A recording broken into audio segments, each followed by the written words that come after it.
ये देखिए, हम महाराष्ट्र में नागपुर से यहाँ चंद्रपुर आए हैं। चंद्रपुर में गोंड राजाओं का जो पूरे महाराष्ट्र में ही गोंड राजाओं का साम्राज्य रहा है, तो उन गोंड राजाओं के जो समाधि स्थल है यहाँ चंद्रपुर में कुछ बनाए गए हैं। तो ये सर है गोंड समाज से ही, ये बता रहे हैं कि ये किसका है और किन्होंने बनाया।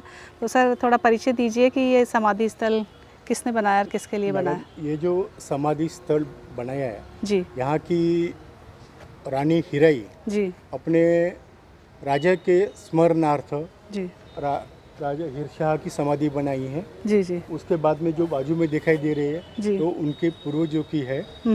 उसके साथ में वो खानका बल्लाट शाह की समाधि है जी, जी। लेफ्ट साइड में, जी, वो आगे में है रानी हिराई की है, जी, जी, उसके आगे में है उनकी लड़की की है। जी, जी। ये जो समाधि स्थल जो बनाया है वो पूर्वजों की याद में जो यहाँ पे राज्य हुए थे, जी, जी, गोंड राजा के राज्य थे, उस जमाने में यहाँ पे ये समाधि बनाए। और यादगार है कि इतने सालों से हजारों साल हो गए जी, जी, तो भी ये समाधि का कुछ बाल बाका नहीं हो गया, जो आज के इसमें जो जी, टेम्परेरी गल जाते हैं, मगर आज भी हजारों साल होके भी ऊन वारा पाउस जो बोलते हैं तो तीनों ऋतु में आज वो अपना क्या बोलते हैं पुराने स्तंभ जी, कायम है। जी। और उनके राजा के वंशज के जो लास्ट स्टेज बोलते हो अपन ये समाधि स्थल एक प्रेक्षणीय स्थल बन सकते हैं। जी, जी। मगर गोंड राजा का राज्य जाने के बाद ये वास्तु जी, पुरातत्व विभाग के पास जाने के वास्ते अभी ये ऐसी अवस्था हो चुकी है। जी, जी, जी।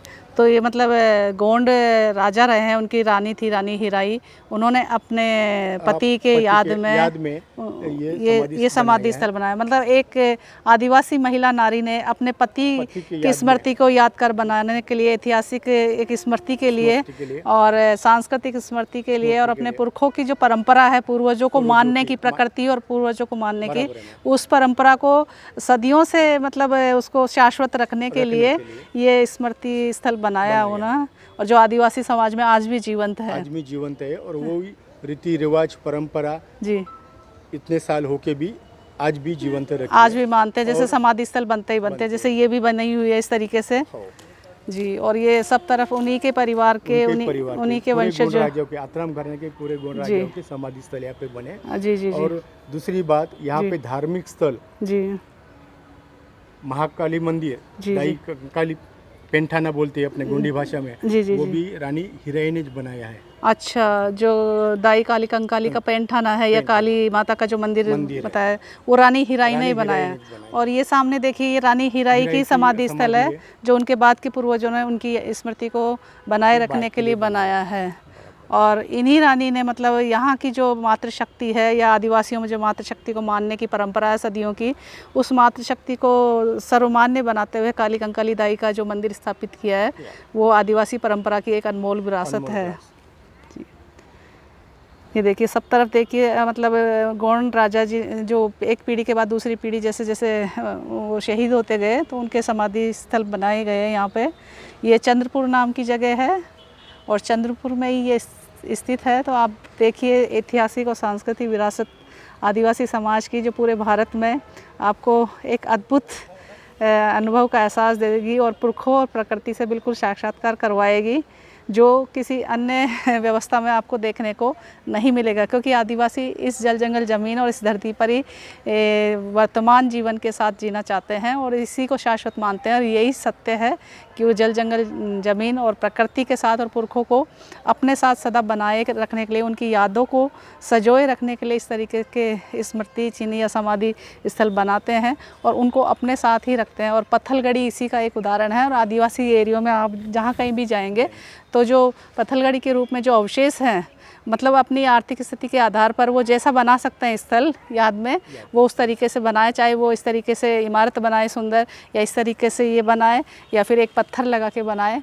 वो वही है। ऐसे ही मीणा समाज में भूमिया के रूप में वो स्थल बनाए जाते हैं। मतलब सिंपल चबूतरा रहता है, उसमें एक पत्थर की आकृति रहती है, तो अपने पूर्वजों को अपने साथ रखते हैं या उनके पूर्वज उनके साथ रहते हैं और उनकी मान्यता है कि वो ही उनकी रक्षा करते हैं हमेशा। और वास्तव में ये सत्य भी है, क्योंकि उन्होंने जन्म दिया तो रक्षक भी वही हैं। जी सर थोड़ा और बताइए, जैसे इसके बारे में कुछ और जानते हैं आप। अभी वो जब भी मैं बात करते करते वो बिरसा की समाधि बोल दिया था। जी जी जी जी और अभी आप आते आते हम मुझसे बात किए कि बल्लार शाह में जो अभी प्रोग्राम होने वाला है जी वो खानका बल्लार शाह की समाधि है, जी जी जी जी जी। वो किला भी है वहाँ। और देखिए कितने सुंदर तरीके से इस स्थल को सहेजा गया है। सब तरफ, चारों तरफ परकोटा बनाया गया है इसमें, और परकोटे के भीतर है और सब तरफ शहर की बसावट हो चुकी है।